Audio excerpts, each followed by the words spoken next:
Olá, pessoal aqui do canal. Sejam bem-vindos a mais esse vídeo. Meu nome é Júnia Martins, eu sou psicóloga e hoje eu venho aqui falar para vocês quais são as 10 dicas para se tornar um pai ou uma mãe melhor.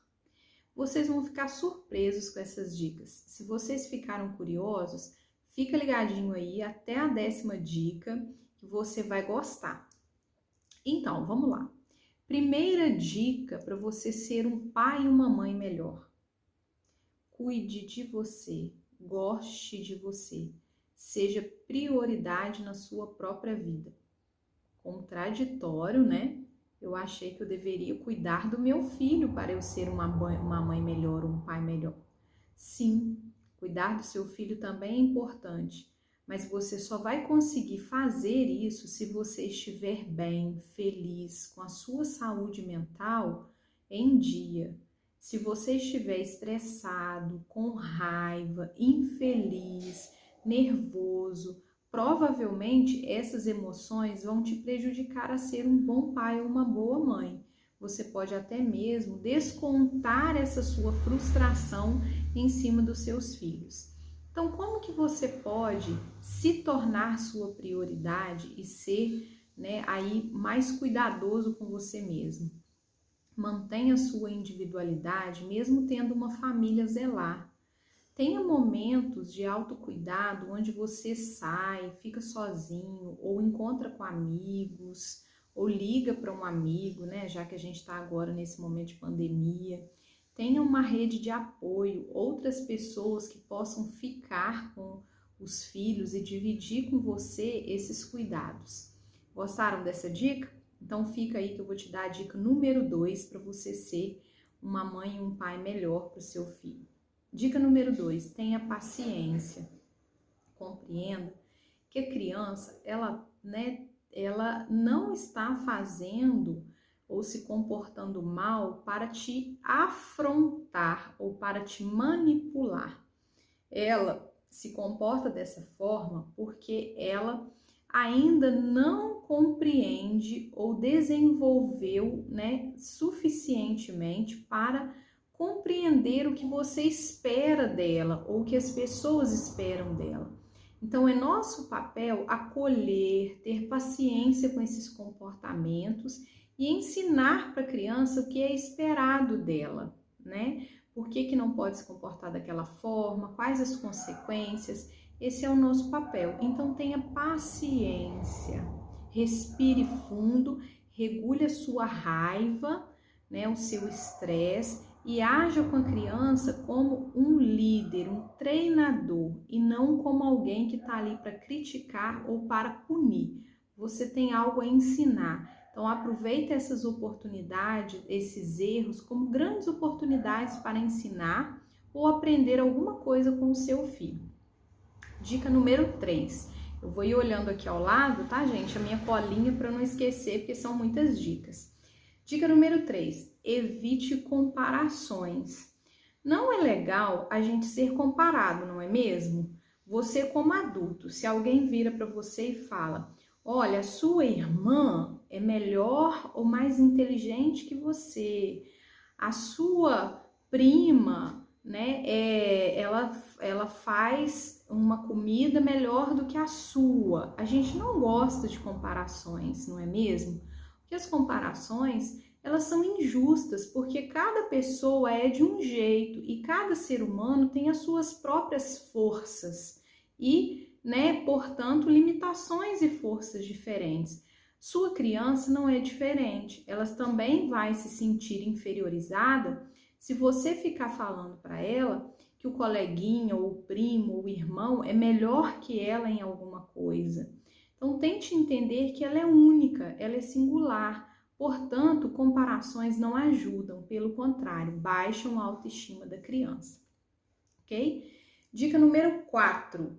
Seja um incentivador, seja um encorajador do seu filho. O mundo já tem críticos demais.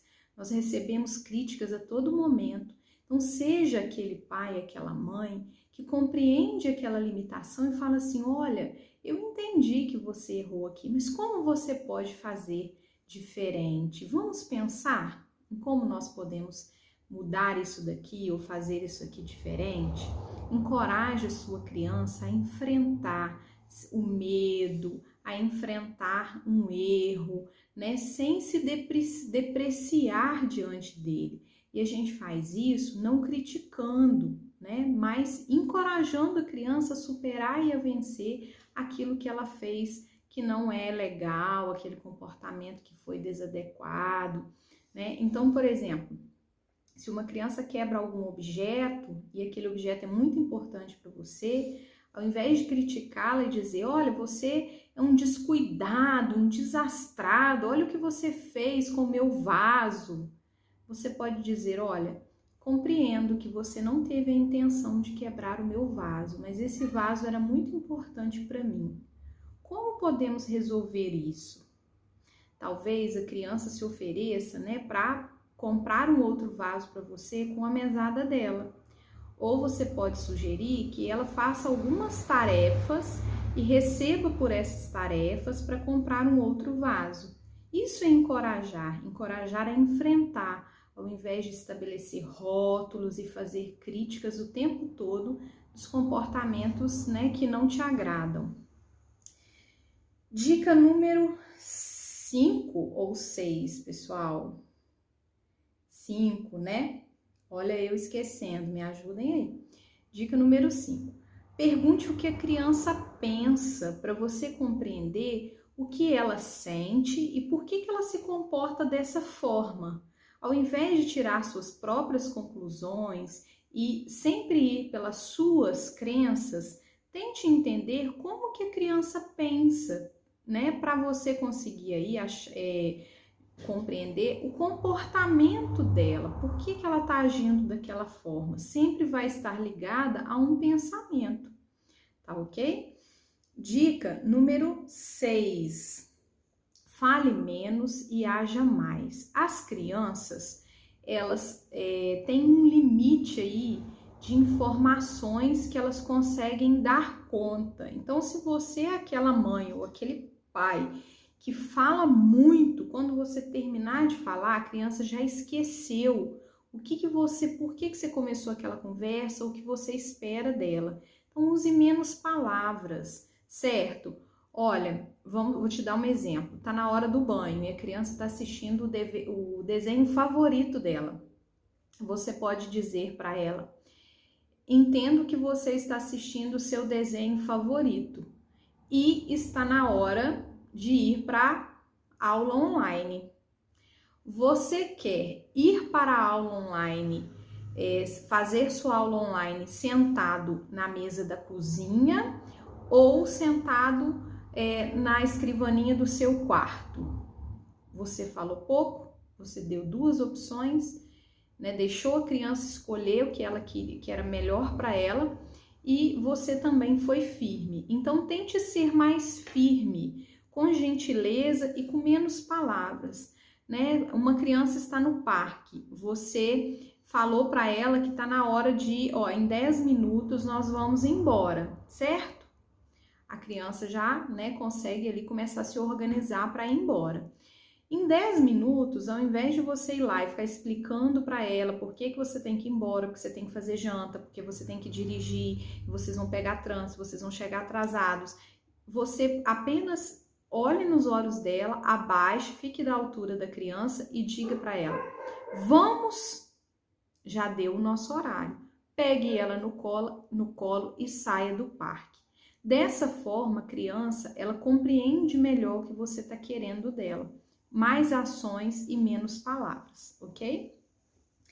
Dica número 7. Seja bem-humorado. Se divirta com seu filho, né? Aprenda a achar graça também das brincadeiras que ele faz ou da forma que ele se comporta às vezes. O bom humor nos deixa mais leves dentro da nossa casa e deixa também os nossos filhos mais calmos, né? Se tudo a gente fala gritando, brigando ou muito sério, com a cara muito fechada, a gente também deixa as crianças mais tensas. né? Então, por exemplo, uma mãe tinha uma criança que reclamava muito, né? Que ficava pedindo as coisas, choramingando, né? E isso incomodava muito a ela.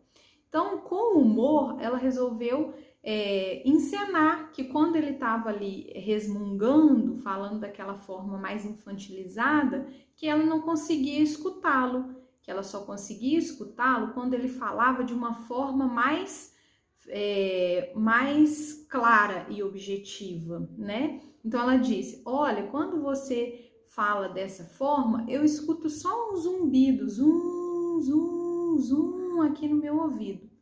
Aí ele falou de uma forma mais clara e objetiva: mamãe, quero leite. Ela: olha, agora eu consegui te escutar, muito bem, dessa forma a mamãe escuta muito melhor e pode te atender. Pronto, a criança não usou mais daquela reclamação ou de ficar choramingando para conseguir a atenção da mãe. Ela compreendeu que daquela forma ela não estava tendo a atenção. Dica número 8. Regule as suas emoções. Compreenda você, né? Você tá triste, você tá com raiva, você tá estressado. Tente regular isso em você, se acalme primeiro antes de ir conversar ou ensinar alguma coisa ou falar sobre algum comportamento que você não gostou. As suas emoções, quando elas vêm numa onda muito elevada, elas podem te levar a ser um pai mais agressivo, uma mãe mais agressiva, né? A usar palavras ou até atos que agridam a criança, como bater, ou gritar, ou colocar rótulos. Então, use, né, da regulação do seu humor também como um modelo para a criança. Quando você estiver nervoso, diga isso para a criança: olha, agora a mamãe não quer conversar com você, a mamãe está muito nervosa, a mamãe vai se acalmar primeiro, depois a gente conversa. Para que ela compreenda que é assim também que ela deve fazer quando ela está com raiva, ao invés de te bater, né, ou de quebrar objetos, ela também deve se acalmar primeiro para depois conversar sobre o que está acontecendo. Então, seja um regulador das suas emoções para que seu filho também aprenda a regular as emoções dele. Dica número 9, tenha uma rotina para você e para o seu filho. A rotina nos organiza, né? Nós adultos, quando não temos horário para nada, a gente fica mais ocioso, a gente fica mais ansioso, mais entediado. Com a criança não é diferente. Uma criança sem rotina, ela às vezes vai passar muito tempo na televisão, muito tempo no celular, vai ficar mais ansiosa, mais inquieta, mais agitada, portanto, mais desorganizada, né? Quando a gente estabelece lá uma rotina e a gente constrói isso junto com a criança, deixando ela também colocar ali o que é importante para ela, o que ela quer fazer, o que seria, né, um dever dela e o que a gente pode considerar como sendo uma escolha e o que é dever. Quando você faz esse quadro e você coloca num lugar visível, a criança já consegue olhar para aquilo ali e saber o que ela tem que fazer naquele momento, né? E se ela não conseguir, você pode levá-la até lá e falar: olha, agora tá na hora de quê? Vamos conferir lá no seu quadro de rotina? Ah, agora tá na hora de tomar banho. Ah, agora tá na hora de fazer a aula online. Ah, agora tá na hora de brincar, né? Então isso vai deixando ela mais calma, mais organizada. Dica número 10. E olha, não é a menos importante, pelo contrário, essa dica é muito importante. Exija menos de você e do seu filho. Pessoas perfeitas não existem. Então, às vezes eu recebo aqui no consultório mães que estão extremamente exaustas, né? Porque elas se cobram demais e cobram demais dos seus filhos também. Querem ter lá a casa impecável, né? Super organizada, ao mesmo tempo que tem 2 ou 3 crianças pequenas dentro de casa, numa pandemia onde não tem aula, fora de casa, né? E aí ela ainda tem que ser professora, ela ainda tem que levar essa criança ao médico, ir ao mercado, fazer a comida, arrumar a casa ou trabalhar fora e fazer isso tudo junto. Então, priorize, coloque aí numa escala de prioridades o que você não pode deixar de fazer, o que você puder delegar, o que você puder deixar de fazer, deixe, né? Não se cobre perfeição. Não tem como a gente exigir isso da gente, porque gera muito adoecimento, muito cansaço, muito esgotamento mental e a gente não vai dar conta. Então, uma casa super organizada com crianças pequenas não é uma ideia que vai bater, né? Você vai ficar muito estressada, muito cansada em tentar manter tudo organizado. Entenda que uma casa com criança tem brinquedos, que as crianças tiram as coisas do lugar e que você precisa ajudá-los a, quando terminar de brincar, entender que precisam guardar os brinquedos, organizar, mas que a casa não vai ficar o tempo todo organizada, né? Que ela vai ser organizada em algum momento.